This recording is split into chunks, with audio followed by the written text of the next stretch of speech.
Good evening. Welcome to GoOpen NC and the Remote Learning Landscape Part 1.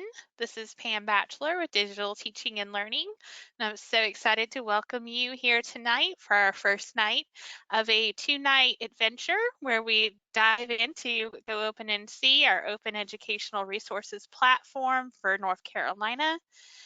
We do have a couple of housekeeping items that we will start with. First of all, the session is being recorded and it will be sent out. There are two links that are on the screen that are being presented. The first link is to an organizer, which is also in the chat feature. There's a link to a learning organizer that we invite you to use over the next 2 nights with us. If you go to that link in the chat and just click on it, the bit.ly GoOpen NC org, it will ask you to make a copy. And this is a forced copy in Google Docs. So you click on make a copy and a document will appear. This is your personal copy of the learning notes for the next 2 nights. This is kind of our guide of information. You will probably want to click on the star to star this document and stays in your Google Drive. That way you'll have quick access to this document for Wednesday night because this is your private document. Only you have access to it. They're saying they can't hear. Do you want to? Have you done They're saying they can't hear? Okay, let's do a quick poll real quick. We're going to do a poll of can you hear the presenter? So we're going to ask if you can hear.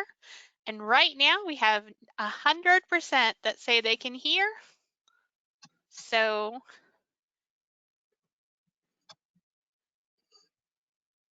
all right, we have 100%, or well, no, not quite. We have a few people now that are saying no. All right, so I'll check with those that can't hear. Yes. Joanna, if you want to go back to the slides and we'll go to that second slide. So this is a couple other housekeeping tips. For GoToWebinar, there is a troubleshoot audio issues. There's a computer and a phone call in the GoToWebinar panel, and you want to make sure that you've got the correct one selected. Make sure the box that says no audio is not checked. And then if you have questions throughout the webinar, please use the questions page. And then handouts, you'll see a handout, a copy of the slide deck. So we're going to go ahead and ask one more question while we're here, and that's if you can see the presenter screen, because we want to make sure folks can see the presenter screen while we're talking. So if you could see the presenter screen just a second ago. All right. And it does look like we had 99% say they could see the presenter screen. So that's good. All right, I think we're ready for introductions. Let's see.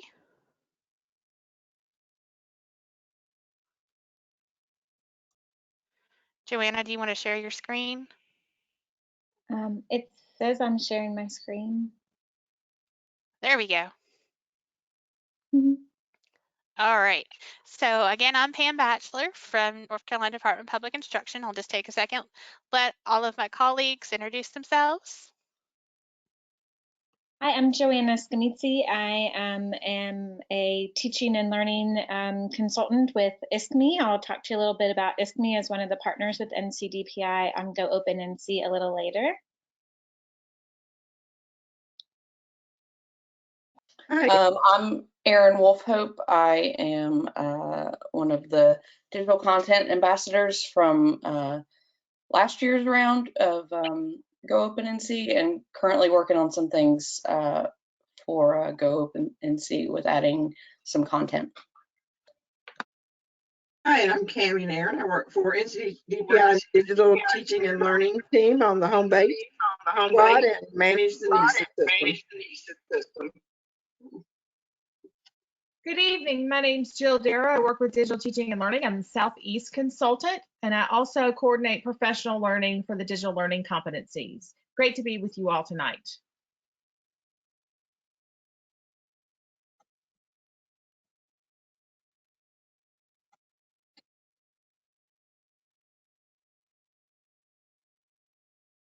I do have one more poll just to see who is in the room tonight. So I'm going to ask that. You will select your role. We'll take about 10 more seconds just to get a pulse of who is in the room tonight, who is joining us.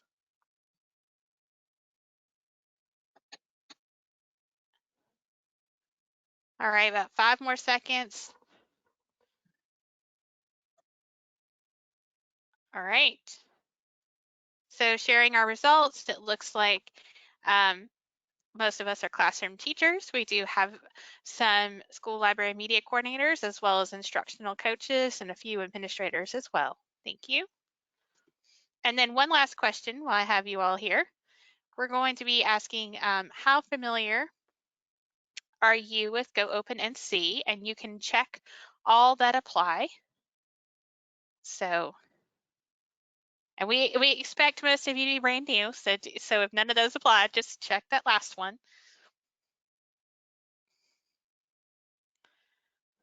We'll give about 5 more seconds to vote.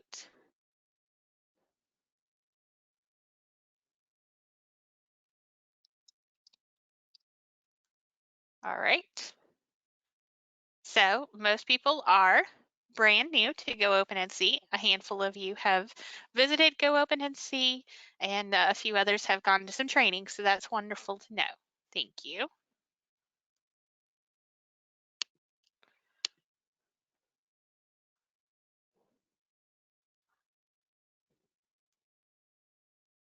All right, so our agenda, we do have, as I mentioned before, this is a 2-part webinar series. We have a webinar tonight from 7:30 to 8:30, and then a webinar on Wednesday night from 7:30 to 8:30. So tonight we're really focusing on what those digital rights and responsibilities are for learning, for leading remote learning, including copyright rules. How can GoOpen NC support you in finding digital resources? And then how can you use GoOpen NC to crowdsource those high quality materials? Then on Wednesday, we're going to be diving deeper into GoOpen NC with looking at how you can search for resources, how you can connect with other educators across the state, how you can share work that you create and applying those Creative Commons licenses to your work. And then also how you can contribute to the community by commenting and evaluating on others' work. All right, one more slide from me, and then I'm going to let Joanna take it away. So your CEU credit, we do know that that's important.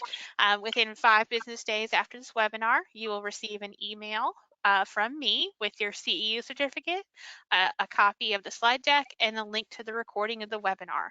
We will also probably do a frequently asked questions recap as well with all your questions, because there's so many people on the webinar that we won't be able to stop as much as we would normally do to answer questions. You must be logged in using the link that you got from GoToWebinar. So if you're in this webinar, you are logged in. And then finally, if you are using a phone, we do ask that you make sure to use the free GoToWebinar app in order for your attendance to be recorded. If you're just using the dial-in number, GoToWebinar does not have a way of tracking who is logged in using the dial-in number. So if you need to use your phone, use that free app from GoToWebinar. All right, I'll let Joanna take it away. Hi, just a little more introduction from me. My name is Joanna Scamitzi. I live in Charlotte, and I've been teaching with North Carolina Virtual Public Schools for the past 10 years. I taught in Charlotte-Mecklenburg schools biology and AP biology as well before leaving the classroom to be home with my 2 sons that I adopted. And I'm leading this webinar alongside DPI tonight with first and foremost my hat on as an educator and what it feels like to enter the remote learning, the digital learning landscape, as I did with North Carolina Virtual Public Schools about 10 years ago. And I've been working with DPI since spring on this initiative called GoOpen NC. We did want to start by using the landscape to help you think about what you know and what you don't know. Because during these really difficult times, there's a lot we know and there's a lot we don't know. And so what you'll see on this organizer are the resources from NCDPI that they have put together. All of your most up-to-date information can be found on DPI's website. What we do know as of today is that schools are closed until at least May 15th, executive order from Governor Cooper. For many of us, we don't know things like, well, how will my students access food and technology? And so we do know that Governor Cooper established an education and nutrition working group.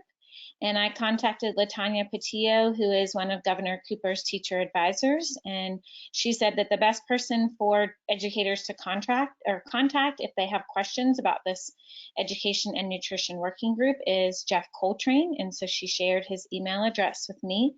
So if right now that's really on your heart and on your brain, please feel free to reach out to him and inquire about how to get involved with that working group, or share the questions or concerns that you're seeing at your district or your public school unit if you're at a charter school.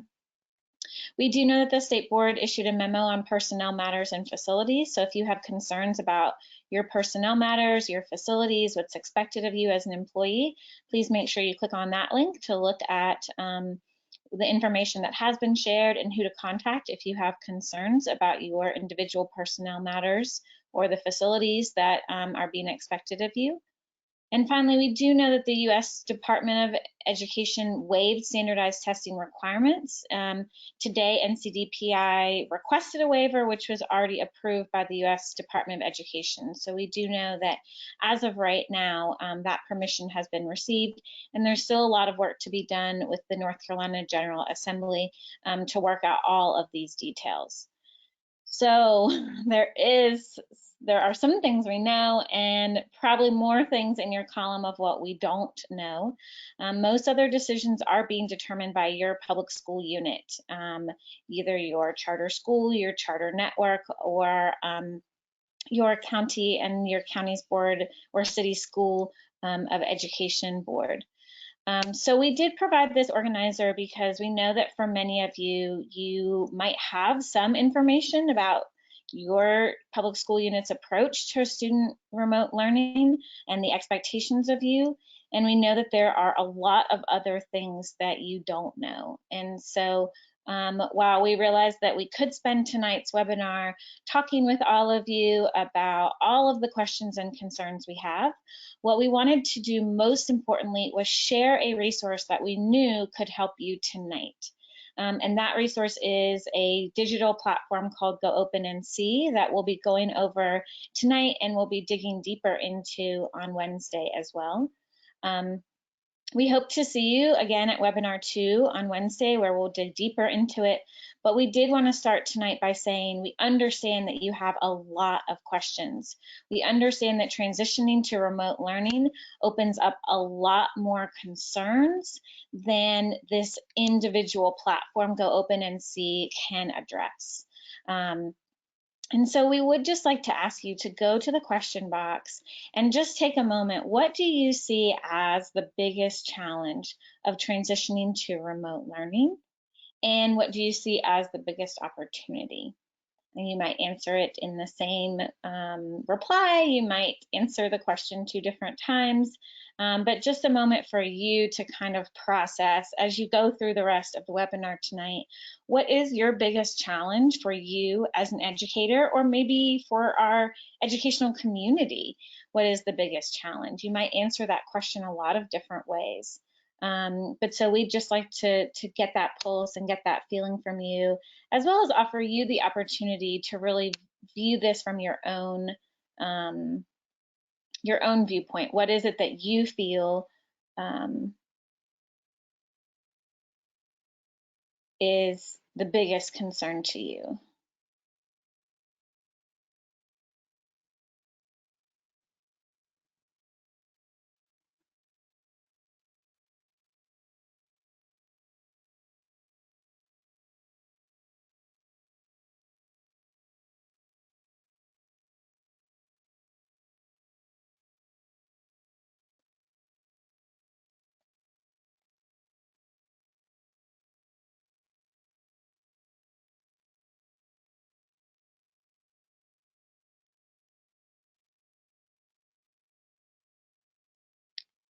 So what's interesting about tonight's go-to meeting is that your questions are all showing up to us, the moderators, the organizers, the staff, but it would be really interesting for you all to be able to see each other's answers as well, which just isn't possible in a webinar of 634 folks. But what you'll learn about the GoOpen NC platform tonight is there are discussion groups, there are channels where we can now have these discussions, reply to each other, offer solutions. For example, I see there's one participant who mentioned the biggest challenge is that she lives in a rural area, so no internet, no devices for students. And so being able to offer solutions if you also live in a rural area and possibly your district has already started to approach that. So thank you for kind of sharing that with us. We plan to use your questions as challenges and opportunities to help us really frame what we focus on in Wednesday night's webinar as well. We know that for many of you, your biggest concern is that some students don't have digital access. And so remote learning is a complete challenge and a huge opening the door of inequity, of increasing the inequity that many of our students already face.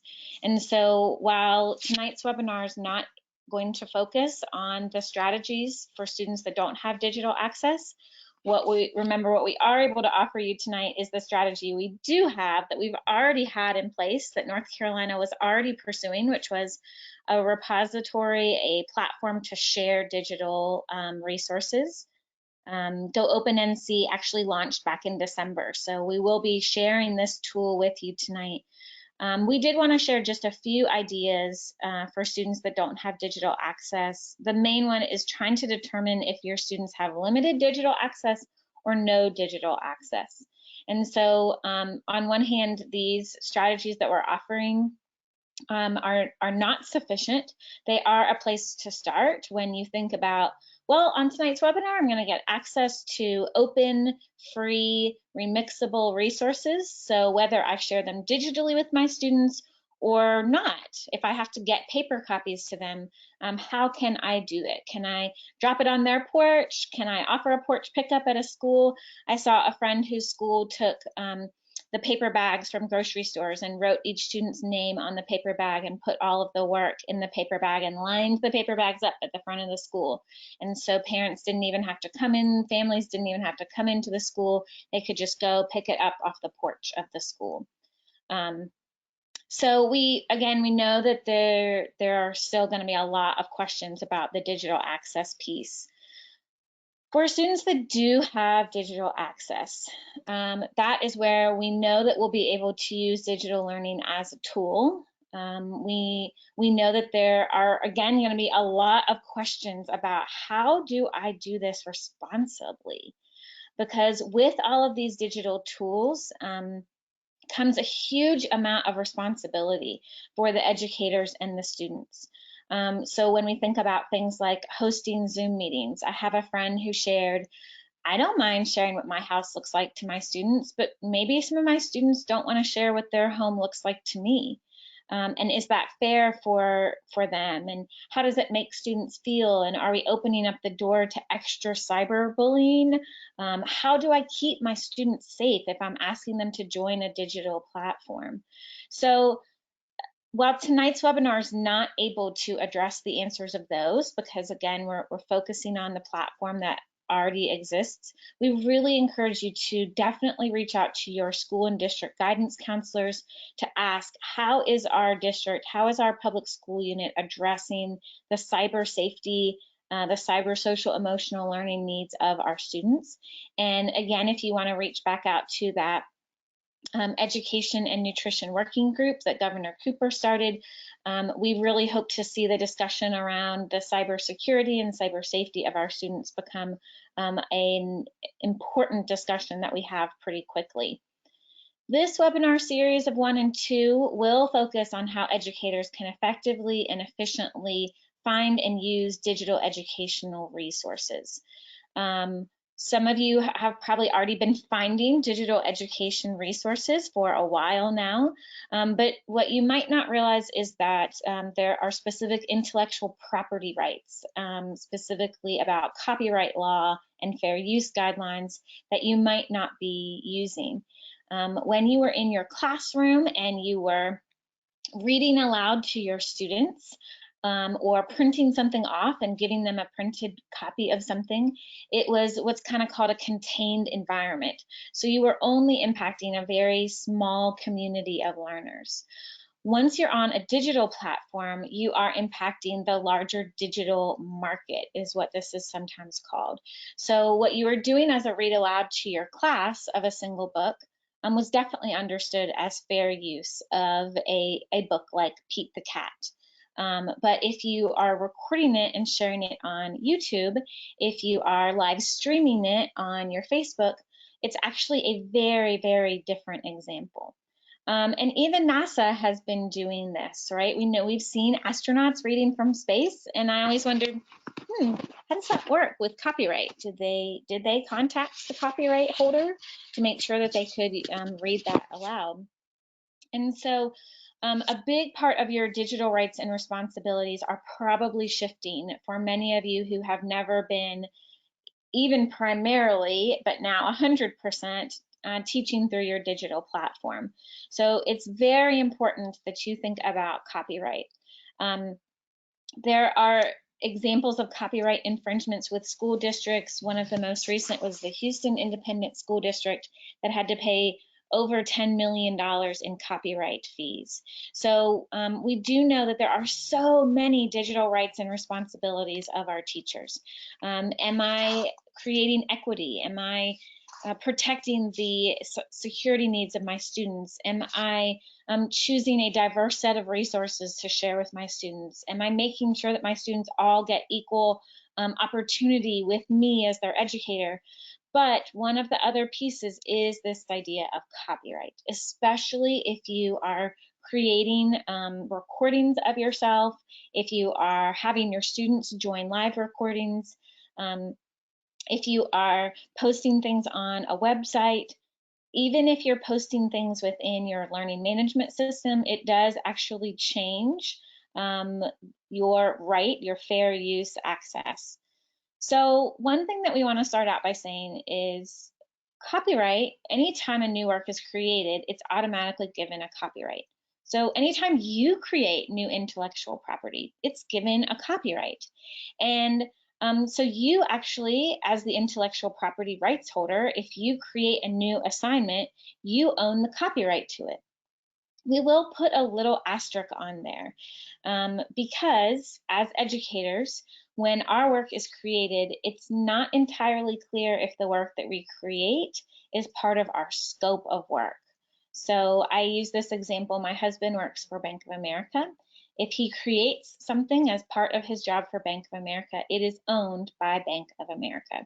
Whether he created it at 9 a.m., whether he created it at 10 a.m., whether he had strict working hours or a flexible working schedule, we will kind of share that as of right now, it's not 100% clear whether teachers' work is part of our contract and our scope of work and our work for hire, or whether we own the intellectual property rights of what we create. But what we're going to offer for you tonight is that you have the chance, which many of you are already doing, to share your work openly. So we'll talk about open licenses and how, if that aligns with your philosophy, that you get to share your work openly and you get to choose the terms of use for how others can use, share, and change your materials. So if you follow Mariah Morris, our North Carolina Teacher of the Year, you know that she is openly sharing so many of her materials and encouraging others to do the same during this time. We know that many even companies, for-profit companies, are openly sharing their materials. If you didn't know, you can get access to BrainPop right now, which usually is pretty strict about access. And so copyright owners do get to choose the terms of use. Many of us are used to what's called the fair use clause. Well, I'm an educator. I'm not making money off of this. And so normally the effect on the market of an educator, if I read aloud Pete the Cat to a group of 30 students, it doesn't have a tremendous effect on the market because plenty of other people have to buy the book or pay for the read aloud version. But again, when you are doing this on a digital platform, it completely changes the definition. So since this is not occurring in a synchronous defined classroom, the fair use is not going to be the same access as what you had when you were in the classroom. There's a lot more information about copyright and fair use on NCDPI's link that I'm sharing here, that if you go through the slide link, you will actually get access to.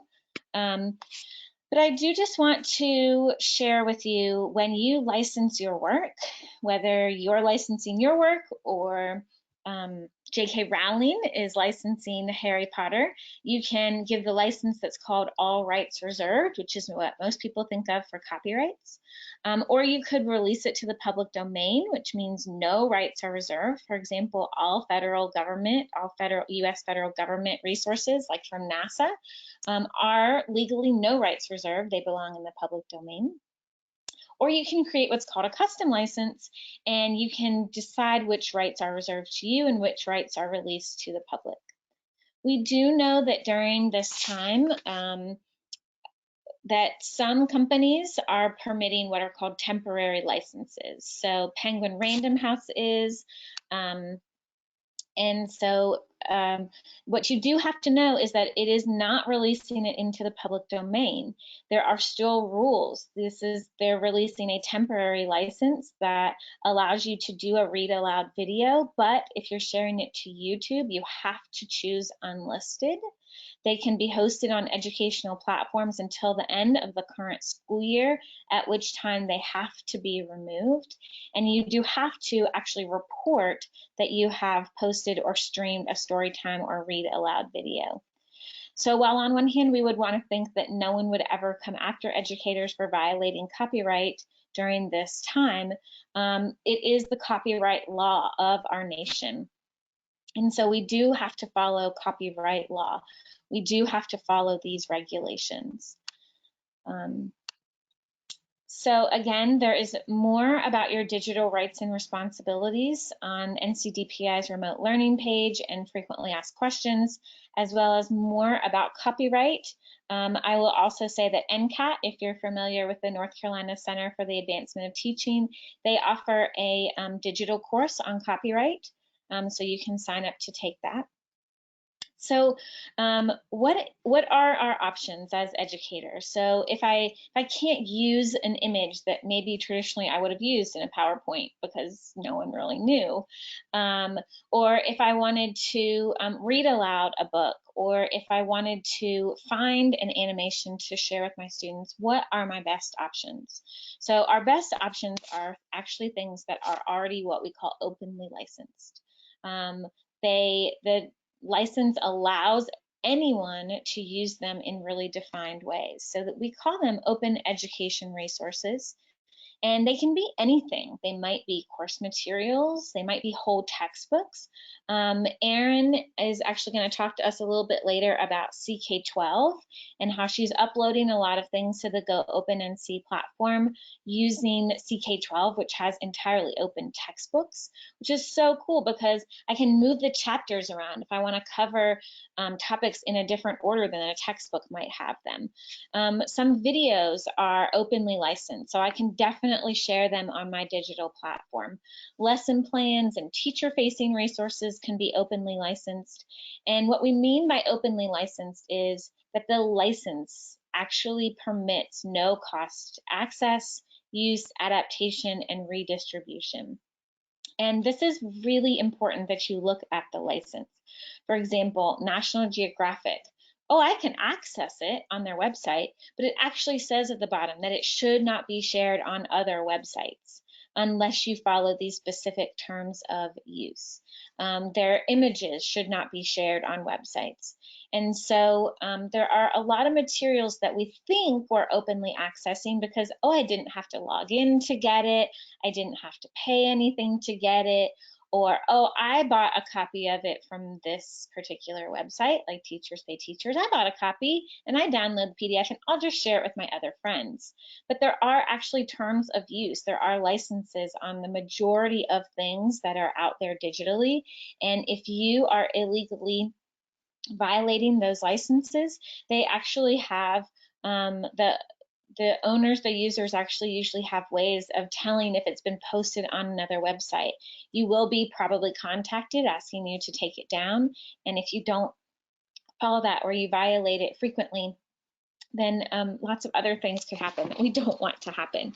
So North Carolina identified that they wanted to offer their teachers open education resources and encourage them to find these openly licensed resources. So Pam is going to take over. Yes, I just wanted to give you all a little bit of a background of our OER story in North Carolina.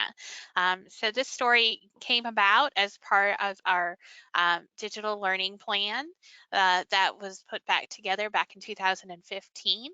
And so it recommended that North Carolina develop an open educational resources platform to provide high quality instructional resources that are aligned to North Carolina standards.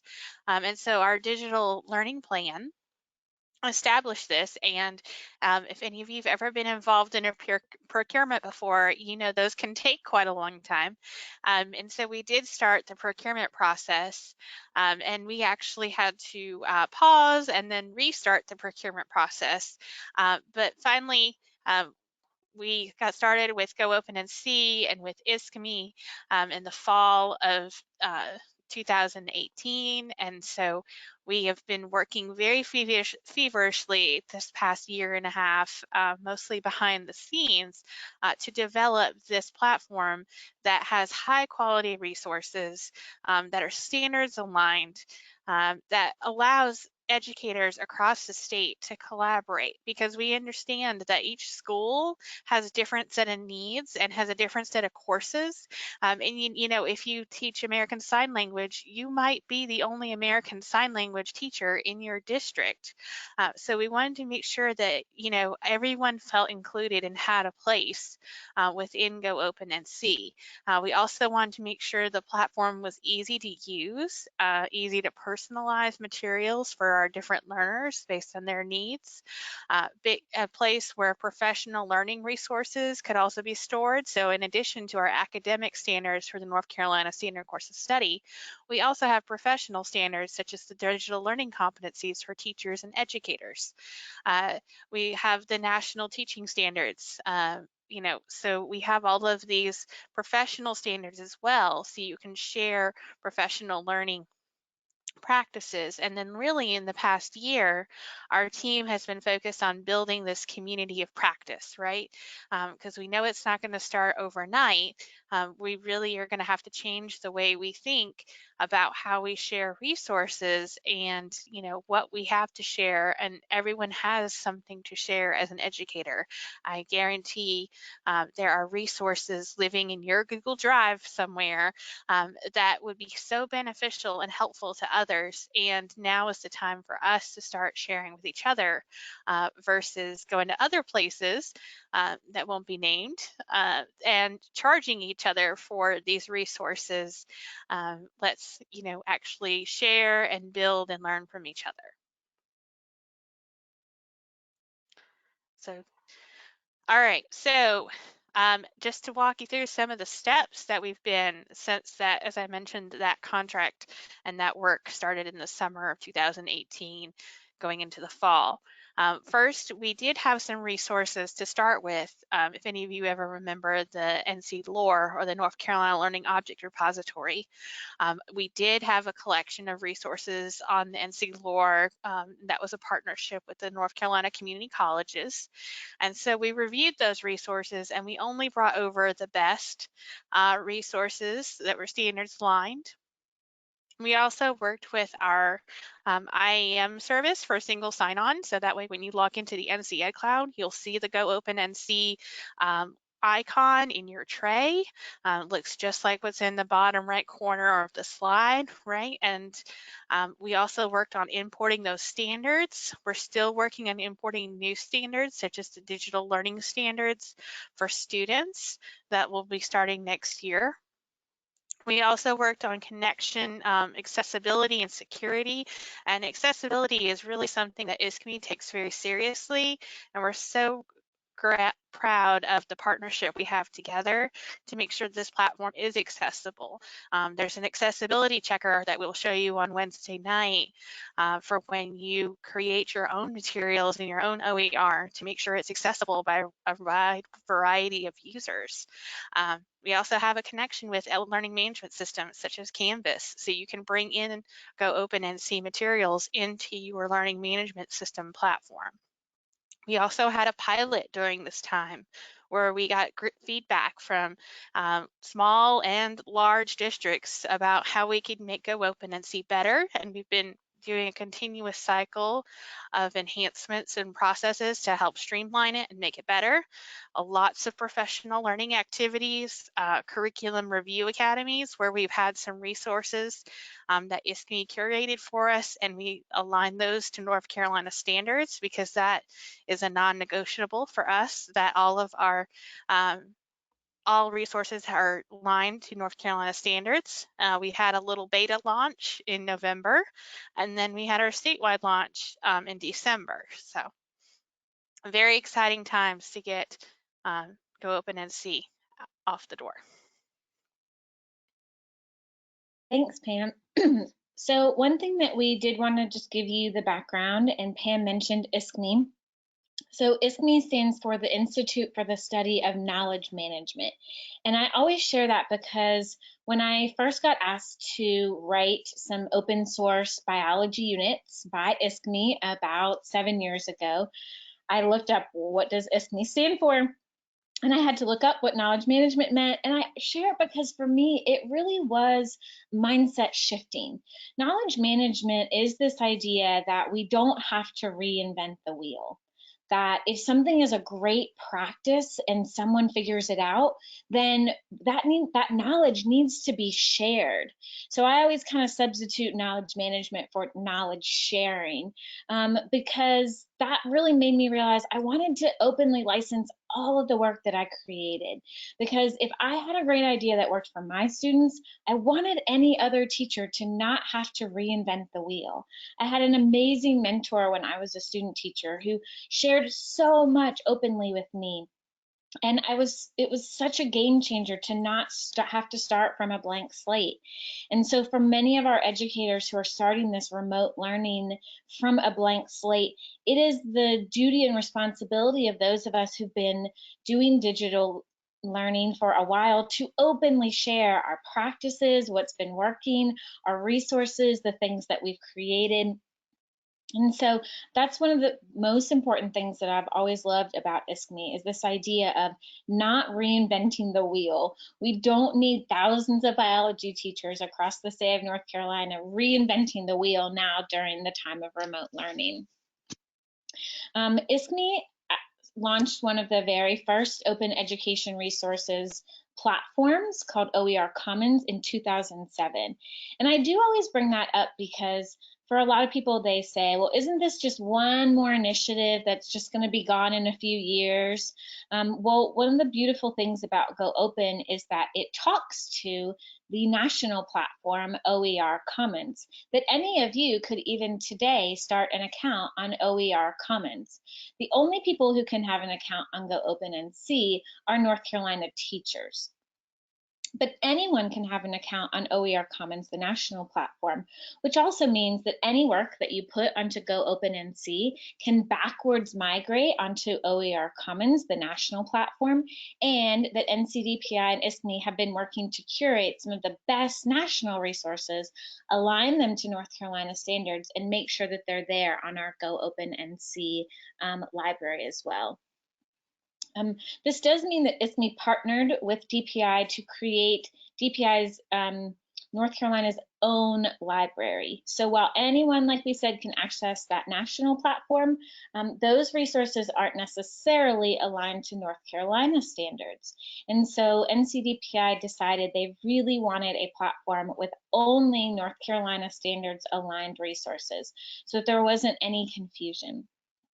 And so that is what GoOpen NC is all about. It's about resources that are aligned to North Carolina standards, but also resources that are openly licensed, that you have the right to use.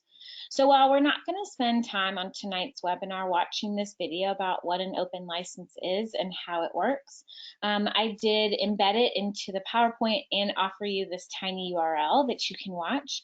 It was created by the Council of Chief State School Officers, so lots of other states have also been doing this work around open licensing. We're going to take just a few minutes to talk about what open licensing is, so that A, when you create your own work, you can start to give an open license to your work.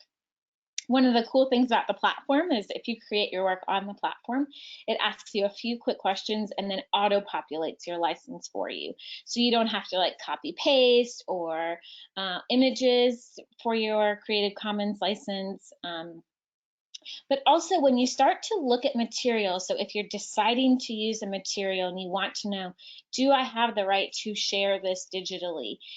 You'll start to see these images. And these images are some of these custom licenses. So like we said before, when you create a new work, it's automatically copyrighted. And the copyright owner could decide no one can use it. I reserve all of the rights. And that's all rights reserved. Public domain actually means no rights reserved. Anyone can do anything they want with it. And then there were these custom licenses. And if you look on places like National Geographic or Brain Pop or websites where you buy educational materials, they have these really complicated terms of use that sometimes you can't even figure out if you're allowed to use their videos, because it takes you here, there, and everywhere. So a nonprofit called Creative Commons was actually started to create a set of uniform licenses that really clearly describe the usage permissions. So even this Penguin Random House license, it says that they've opened it up, they've opened the license, but they haven't opened the license. You still have to do all of these complicated things. And at the end of the school year, you have to take it down. So you can bet that when you email them, you can bet that at the end of the school year, you're going to get an email reminding you to make sure that you take it down. However, on GoOpen NC, everything that's on there is openly licensed, and it falls under one of these 6 licenses. So I just want to give you a minute to look over this. Some of you might be really familiar with open licensing, and some of you might have never seen Creative Commons or licenses before. What you'll notice is the CC on here every time, which just stands for Creative Commons, which is that nonprofit that created these licenses. And then you'll see by on every single one of these. No matter how you use a work that has been openly licensed, you always have to give attribution. You always have to explain who you got the work from. And for some of us as teachers, that's hard to say like, oh, I didn't make this image, or oh, I didn't make this handout, or oh, I didn't make this PowerPoint, so-and-so made it. But it's actually one of the ways that we can model for our students digital rights and responsibilities. It's one of the ways that we explain, like, I don't have to reinvent the wheel. I'm working smarter, not harder. I'm using something that someone else created, but maybe I remixed it. Maybe I made a change of it. And so this is the most basic license. If you license your work or you find something that is licensed CC BY, it means you can copy, distribute, display, perform, modify. You can do anything you want to that work as long as you give credit to the original creator. As we go down this list, you'll notice that it gets more and more restrictive.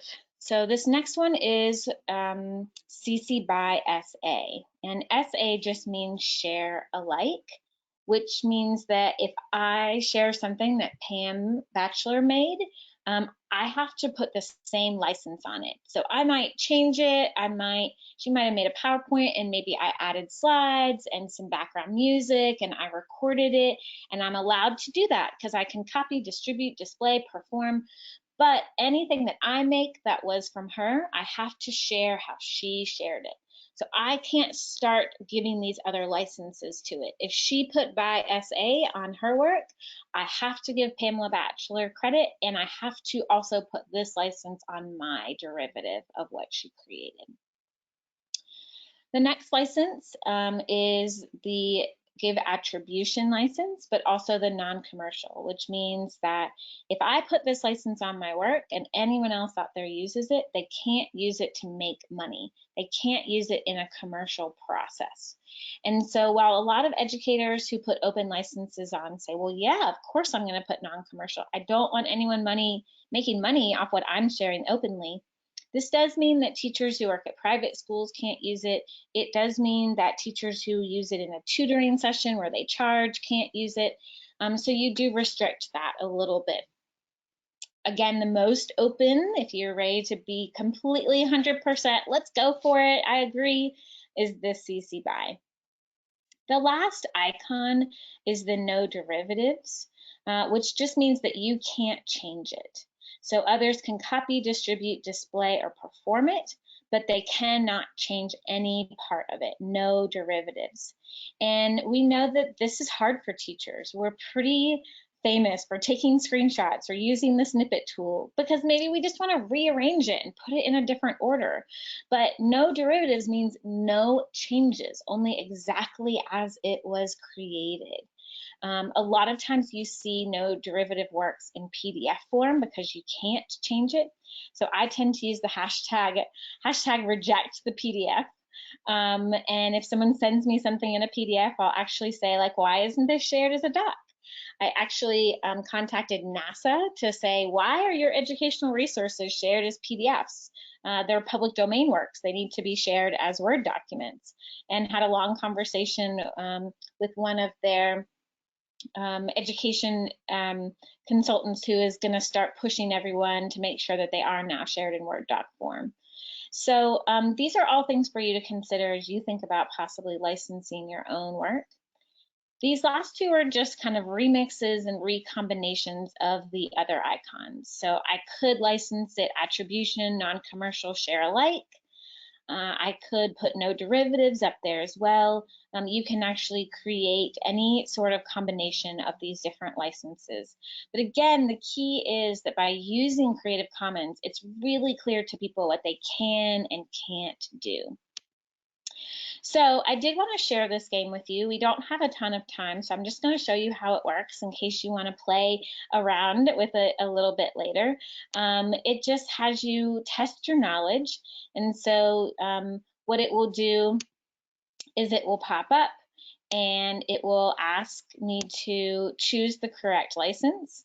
So if you will just put in the question box what you think the license is, so you might say it's CC BY, you might say it's public domain, you might say it's CC BY ND if you think they're not allowed to make derivatives. So just hop in the chat in the question box and show us real quickly what you think the answer to this one is. Which license is this?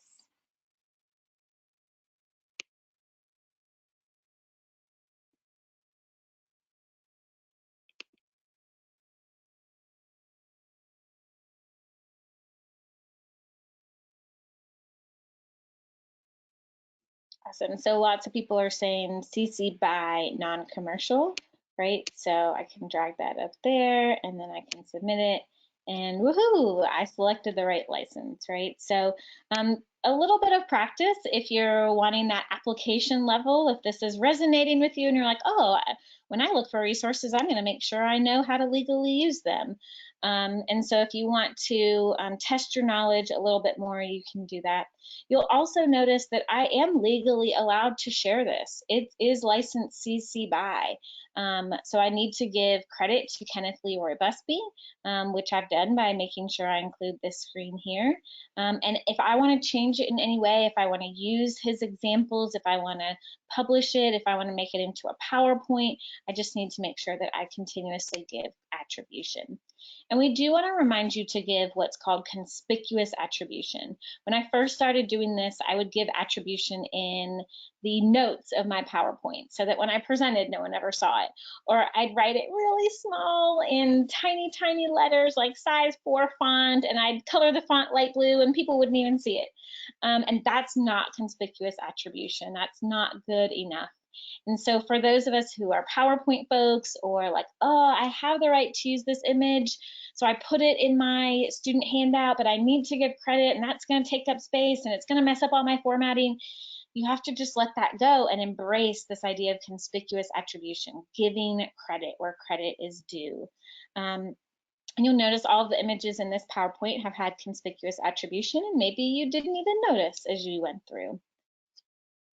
We do want to share with you something that's called the CARE framework, which we're not going to dig too much into in tonight's webinar, but we really encourage you that at whatever level this is landing for you, if you are automatically like, I'm 100% open, I can't wait to join this GoOpen community and share every single thing that I have, and you're ready to actively contribute all of your materials, great.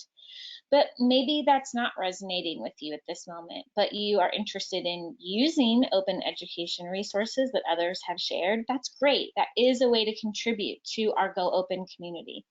Or maybe you'll improve some that are out there, and if you use it and you find a way to improve it, you'll share your improvement back onto the platform. So there are lots of different ways that we can care about open education resources. And of course, we know that open education resources need to be inclusive. And that's one of the beauty of open education resources. They're allowed to be remixed. So if the characters' names in one student handout are not relatable to your students, you can change it if it's openly licensed. You can make changes to a handout. As a biology teacher, I'd always get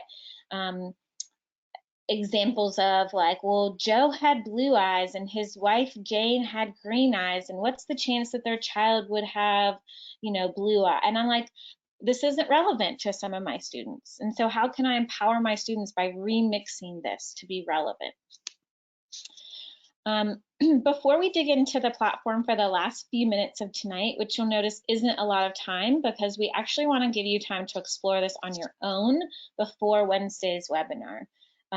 The beauty of the platform is it's actually super user-friendly. We didn't need to spend an hour tonight talking you through how to use the platform. We needed to make sure that we addressed some of the landscape of remote learning and all of the other aspects, but we don't need to walk you through the platform because it is user-friendly. You'll find some resources themselves, but you'll notice that you'll be able to evaluate them and recommend them by leaving comments. You'll actually find that we've gotten some users in there who are already using the star feature, the comment feature to leave comments. We hope that as you explore between now and Wednesday that you might actually start to collaborate by joining one of our groups and curate by collecting materials into a specific folder that we've offered to you. As you get more and more engaged on the platform, you'll find this tool that's called Remix, which allows you to quickly make derivatives. So it's like making a copy, but when you make a copy, it's automatically shared with the entire platform. So it's not just hiding in your Google Drive. And of course, it does connect to your learning management system. So what can you find? It is a platform. It does enable you to do this and share it openly. And we're glad to have you join our community tonight. Who's already on GoOpen NC? You have to, once you log in for the first time, you're counted in our number. And at this point, we're already over 15,000 educators like Aaron, which I'm going to have talk in just a second. We have content experts like Ben Owens, who's a PBL expert. He actually is one of the national faculty for project-based learning. Bitsy Griffin is one of our North Carolina school library media specialists. We have whole content collections like tools for NC teachers. We have some really exciting things coming up on GoOpen NC, more webinars, more of our content academies, more content sharing. So Erin, if you want to unmute and talk a little bit about the work you're doing with the CK-12 textbooks.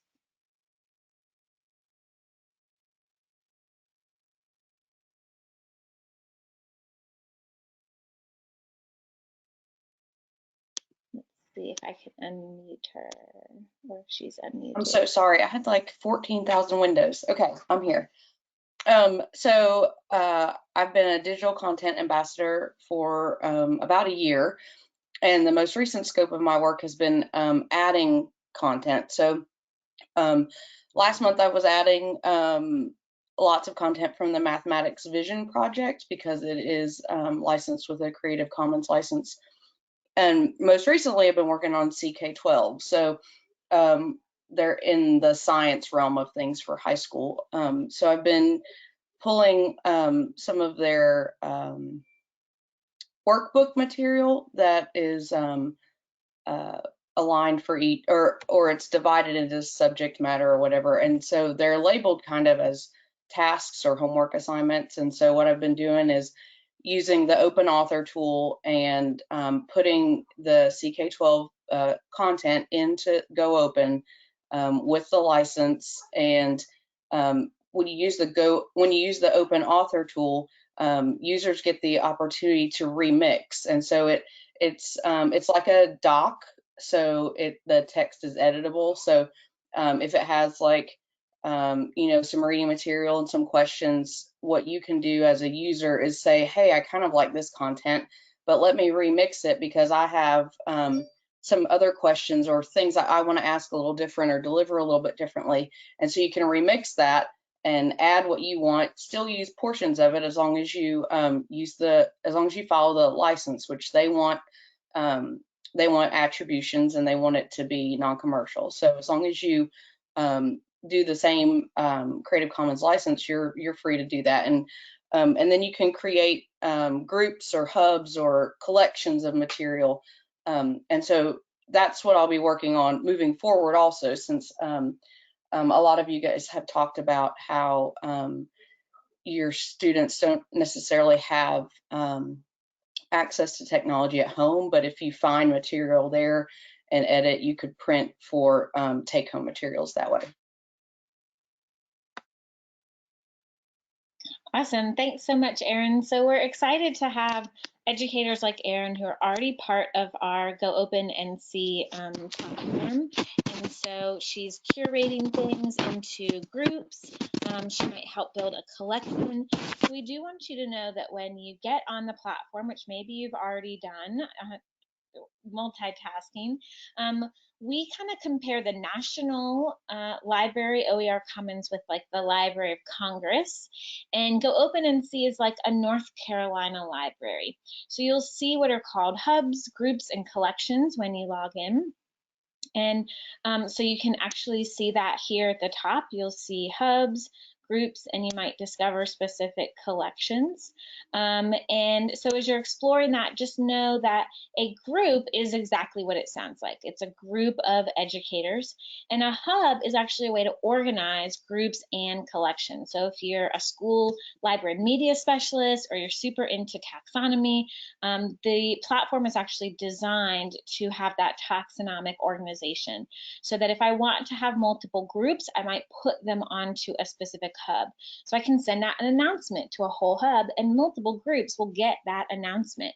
Multiple groups can collaborate together on a hub. So we have some districts who've actually chosen to create a district-based hub. Coming up next on Wednesday, we have the part 2 of our webinar. This is where we'll go into the platform in much greater detail. But because we're inquiry-minded folks, we didn't want to tell you everything about the platform. We wanted to encourage you to discover it yourselves, see if you think it's as user-friendly as we do, but also play around a little bit in it and find some things. So make sure that you've registered for our Wednesday webinar. And this is what we want you to explore by Wednesday. First, we want to make sure that you log in. If you have any trouble logging in, please know that you'll need to contact your public school unit, either your district or your charter network's IT director, because what it means is that your email address isn't in the right spot in your NCCAT Cloud account. That's all that it means. And so you should be able to really quickly log in to GoOpen NC, and then we are asking that you join one of our remote learning groups. So we've created them based on grade level, pre-K 5, 6, 8, 9, 12, or if you're a K-12 educator, you could join that. You're welcome to join more than one group, but we did want to sort it by grade. Gosh, you could even create your own group starting tonight once you've logged in. We are asking that you find one resource you could use. So once you use your search bar and you search for something and you find a really cool resource, like I'm looking for something to do with enzymes, and once I find it, I want to save it. I want to share it with other people. But I go to save and I have to log in, right? So please make sure the first thing you always do is log in, and that way you'll be able to save it to the group that you join, whichever group you chose to join. And we've actually made a folder in each of your groups. So if you will contribute that you found it as a part of our webinar, we'd encourage you to go ahead and give it a rating, as scary as that might be. We're asking you to step outside your comfort box, give it a rating, leave a comment on it, and then hop to the discussion board in our group. And while we're not giving you step-by-step instructions on how to do this, it's actually on purpose. We want you to inquire, to explore, to feel it out for yourself, and we will dig a lot deeper into it on Wednesday and make sure that by the end of Wednesday's webinar, you feel completely comfortable with the GoOpen platform. So please make sure that you register and attend our webinar on Wednesday. And thank you very much for joining us tonight. And I'm just going to jump in real quick, a couple of questions. We do have attendance link. We saw lots of people asking about your attendance for tonight. You are logged in with GoToWebinar. We do have an attendance log. You will get your certificate within 5 business days. It will be sent via email using the email address that you used to register for tonight's webinar. You do need to follow your local process to submit that certificate for credit. Whatever local process that your public school unit has, they have the final right to approve or deny your credit. So please make sure you follow your local process. And again, within 5 business days, along with that CEU certificate, you will get a link to tonight's recording, a link to the slide deck, and a link to an FAQs document, because there's been so many awesome questions with over 650 people on our webinar tonight. We couldn't possibly answer all of your questions tonight, so we're going to take that back and we're going to do some analyzation of making sure that all of the questions, and we're going to theme them, and then we'll answer them and send that out with those CEU certificates. So please, thank you for your patience. This is an individual process that your attendance has to be certified. So it will take me some time with 650 tonight, and we'll probably have about the same on Wednesday. And you do need to register, as Joanna mentioned, for Wednesday's webinar. It is a separate webinar for a separate registration, and that links in the chat. And thank you to Joanna, thank you to Erin, thank you to Cammie and Jill for all of your help tonight. And we look forward to doing this again on Wednesday. Have a great night.